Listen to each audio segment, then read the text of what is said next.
Hello everybody, Leighton here, aka Book Girl, bringing you another installment in the book chat series. Today we will be reviewing, as you could probably tell from the title, The Glittering Court by Richelle Mead. As you may or may not know, I'm a slut for Richelle Mead. As you may or may not also know, I don't know if I'm really liking her newer books, but we'll get into that in a minute. So we're going to start with the non-spoiler section, so if you haven't read this book, you're safe.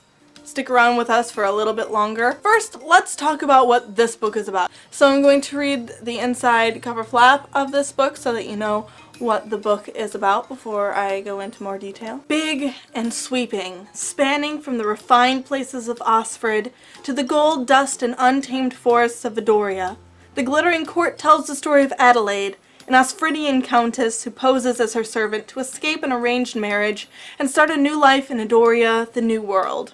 But to do that, she must join the Glittering Court. Both a school and a business venture, the Glittering Court is designed to transform impoverished girls into upper-class ladies who appear destined for powerful and wealthy marriages in the New World. Adelaide naturally excels in her training and even makes a few friends. The fiery former laundress Tasman and the beautiful Serminican refugee Myra. She manages to keep her true identity hidden from all but one, the intriguing Cedric Thorne, son of the wealthy proprietor of the Glittering Court. When Adelaide discovers that Cedric is hiding a dangerous secret of his own, together they hatch a scheme to make the best of Adelaide's deception. Complications soon arise, first as they cross the treacherous seas from Osford to Edoria, and then when Adelaide catches the attention of a powerful governor. But no complication will ever prove quite as daunting as the potent attraction simmering between Adelaide and Cedric, an attraction that, if acted on, would scandalize the Glittering Court and make them both outcasts in the wild, vastly uncharted lands. Bum bum bum! So as you can tell, this book has all of the trademark, Richelle Mead things. Forbidden romance, and a strong female lead, and mystery and intrigue, and all of that other fun stuff. So, A+ for that, because everybody loves a good Richelle Mead book with all those things in it. On the other hand, I also have some of the grievances, the same grievances as I had when I read Soundless. There's a few things like the way that this feels like it could be multiple books, maybe like a duology or something, but instead she kind of tries to cram it all into one book. And I mean, you can tell it's a big book. It's not a tiny book by any stretch of the imagination. But still, it felt like it could have been two books and she kind of crammed it all into one, because even though this is a series, this is the only book that follows Adelaide's story. And then what happens is you get all of Adelaide's story in this book, and then it loops back, and the next book is going to follow one of the other two girls, Tamron or Myra. Like, it's going to follow one of them, and then it's going to tell their whole story, and then it's going to loop back, and it's going to tell the third girl's story.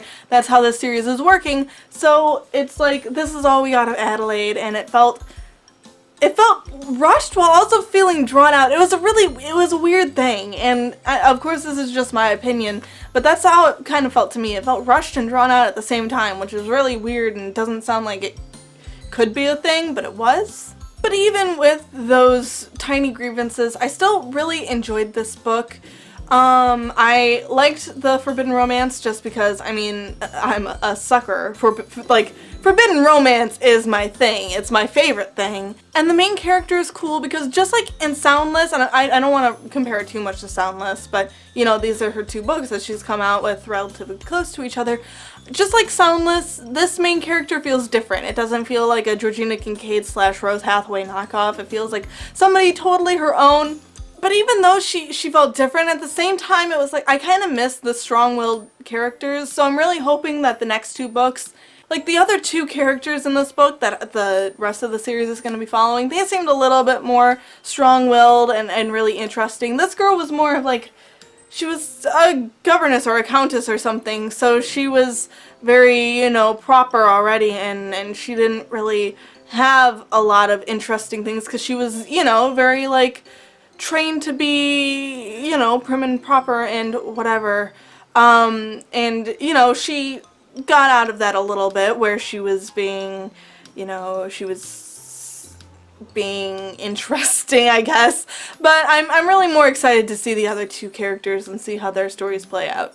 All in all, though, the concept for this book is really cool. It's these girls are sent into training so that they're like lower class girls, but then they're trained to be upper class because they're being brought to this new world where there's not a lot of upper class women, and there's men who want to marry upper class women because they're like upper class men who could afford to go over to this new world or whatever. So it's really interesting, kind of a little bit prostitution-y, but like that, I'm not saying that is a bad thing either. It's just like that was kind of the vibe I was getting, where it was kind of like this dude who's collecting all these girls to like train them up. It's kind of like a pimp, and then they're all like, you know, like being prostituted off to these men who's like the highest bidder or whatever.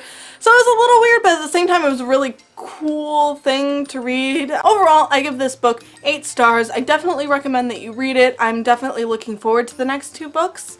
I'm looking forward to finding out more about the story because, you know, you don't know what went on with these other 2 girls in this book, so I'm looking forward to finding out like what happened with their stories because they were all separated at one point, so that's gonna be really cool too, I think. Okay, now we're moving on to the spoiler section. So if you have not read this book, go away. If you don't want things to be spoiled, if you don't care, then sure, stick around, whatever. Okay, so this book, I'm a little conflicted about it, like I said, because on the one hand, it felt a little bit like rushed and not rushed at the same time. Maybe you know what I'm talking about, like, since I'm assuming the people who stuck around are the ones who have read this book. So you know how like it was like drawn out for the first half of the book. It felt really like nicely drawn out where, you know, she was just getting to know Cedric and things like their romance was just starting to blossom, and she was, you know, having to hide her abilities while also impressed with her abilities and everything. And that part was really interesting. I was really into it in the first half of this book. But then when they got to the New World, I definitely felt like that's where it could have ended. And then the second book could have picked up with them going to like this other place and like doing the mining thing and everything and trying to get the gold. And also part of me felt like that part wasn't necessary, if you know what I'm saying. Like, and maybe it was necessary because it gives more time for the other 2 characters to be doing interesting stuff, but like it felt like her and Cedric's story kind of could have ended, or she could have like done something. I don't know. It was like the second half just didn't really interest me as much as the first half. There were some interesting parts where like that one guy was trying to say that Cedric tried to kill him or whatever, and all this other stuff, and you know, there was the trouble with the gold, and then she had to go and help free him. And it's been a little while since I read this book, so some things are like foggy in my head and other things are perfectly clear, like the fact that she ran into that like pirate dude or something when she was like riding in the night, and I don't know, it was just like, it felt like it could have been drug out into at least one other book. It felt like the second half was very rushed because she needed to get through it and it couldn't be too long. It was kind of like, you know how they have, maybe you do, maybe you don't, in young adult fiction they kind of say 50,000 words for a contemporary novel is probably about good. Like that's like 50,000 to 75,000 is like a contemporary novel, and then it can go past that to like 100,000 if it's like a fantasy novel. But then this novel is kind of like historical fantasy, but also kind of not fantasy because it's not, there's nothing really too fantastical about it. There's not like magical creatures or whatever, so it was a little bit contemporary, a little bit historical fiction type of thing going on. So I think her agent probably wanted her to keep it within a certain like a number of words, so then she felt like she had to rush through the second half or something. And I just think it could have worked better as a duology. Maybe like each girl gets their own duology. I think that would have worked because then it would have been 6 books, and that's kind of what she does anyway with her series, is like 6 books. I don't know. Maybe tell me in the comments below if you agree or disagree with what I'm saying. Maybe I'm just rambling and being dumb. Who knows? But as for the character of Adelaide, part of me liked her, like I said, because she was different, and I like that Richelle Mead is like branching out and trying to create different characters, but at the same time she didn't have much to her. There wasn't much that made her that interesting. Like, yeah, sure, she was defying her grandmother and she left without permission and she joined the Glittering Court, and there was that intrigue, there was the plot intrigue, but there wasn't really a lot to her as a character. I didn't really feel connected to her. The only thing I felt connected to her about was that she had brunette hair, and I was just thinking, ah, okay, I could play her. Because I'm always looking for a Richelle Mead character that I could play if they ever made it into a film, because I want to play a Richelle Mead character. That's what I want to do. Just please give this to me. But there wasn't like a lot to her. I feel like even like with Sydney Sage, you know, Richelle Mead was able to make her, even though she wasn't like a Rose character, she was smart and she was funny and she was quick-witted and she had things going for her, whereas this character just didn't feel like that. She felt like, you know, she was okay, she was a person, she existed, and what else? You're beautiful. Thank you. But what else? What else? Derek? What else? What else is there? I'm literally Prince Derek right now. I'm like, you're pretty! What else is there? As for Cedric, I thought he was okay. I'm missing the Dimitris and the Adrians, and even the Seths. You know, I'm missing those types of guys. And again, I'm excited because I feel like they're coming in the next books, you know? Like, from what we've learned about these other two girls who are, Tamsin and Myra. From what we've learned about Tamsin and Myra, I feel like they're gonna be more interesting. Especially, Tamsin was kind of that foul-mouthed girl who I think is gonna be really funny because she, like, gets in trouble for that. And then Myra is more of, like, this mysterious kind of character that I'm really excited to learn about.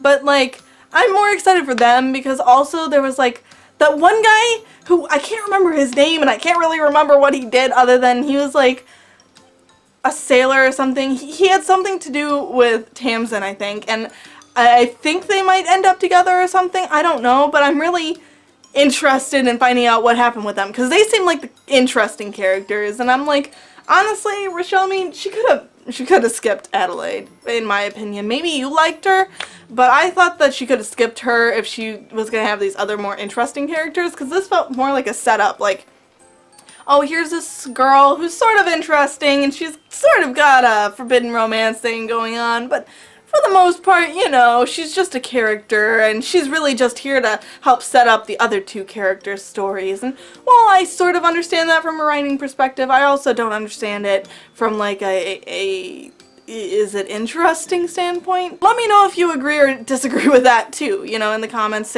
Tell me what you think, because I don't know, and maybe I need to reread it. I might reread it before the next book comes out just to like refresh my memory, because as I'm talking about this now, I'm like, I remember this a little bit less than I thought I did. But still, you know, despite my grievance, I feel like I'm tougher on Richelle Mead. Like, I give her good reviews still. Like, I gave her the 8 stars because just there's something about her writing and her writing style that I really love. There's something about her writing, yeah, her like writing voice. She's like one of the few authors that I really can, like, I get into the book and I just love the richness of it. She describes things, but she doesn't describe them too much, you know, so I always enjoy a Richelle Mead book. No matter, she could write something absolutely disgustingly horrible and I'd still probably enjoy it because I enjoy her writing style. But I feel like I'm tougher on her because I expect more from her. You know, she wrote Vampire Academy and that was just so amazing. And hey, you know, maybe it's like J.K. Rowling, where, you know, J.K., she wrote the Harry Potter series, and then everything she's kind of tried to write after that hasn't been, like, as fantastic. So maybe it's one of those things where, you know, you get your one big hit and that's it. But at the same time, I don't know if that's true or not. I don't know. And like I said, it's not a horrible book, and I don't want you to think that I'm totally trashing it. And I'm probably being a little bit harsher on her than I would be some other author that I didn't know from a hole in the wall, or maybe didn't have high expectations for them. And I'm totally willing to give this whole series a shot. Like, I am in it until the end. I've always been in Richelle Mead books till the end for the most part, save one glaring exception.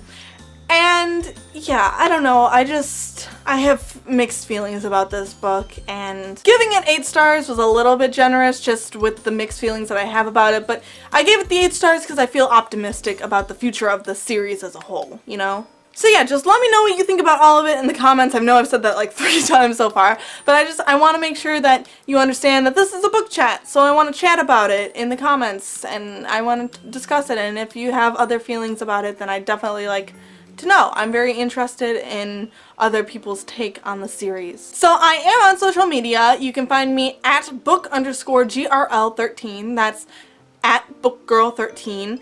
And you can find me everywhere. Twitter, Tumblr, Instagram, yeah, like those places you can find me. Also, make sure to check out my personal blog, which is readwritelovefiction.com, and that's mostly where I put stuff about my book writing process, what's going on, what I've been going through, any issues that I've been coming across. And so if you're interested in book writing or in the process that it takes to write a book, make sure you go check that out.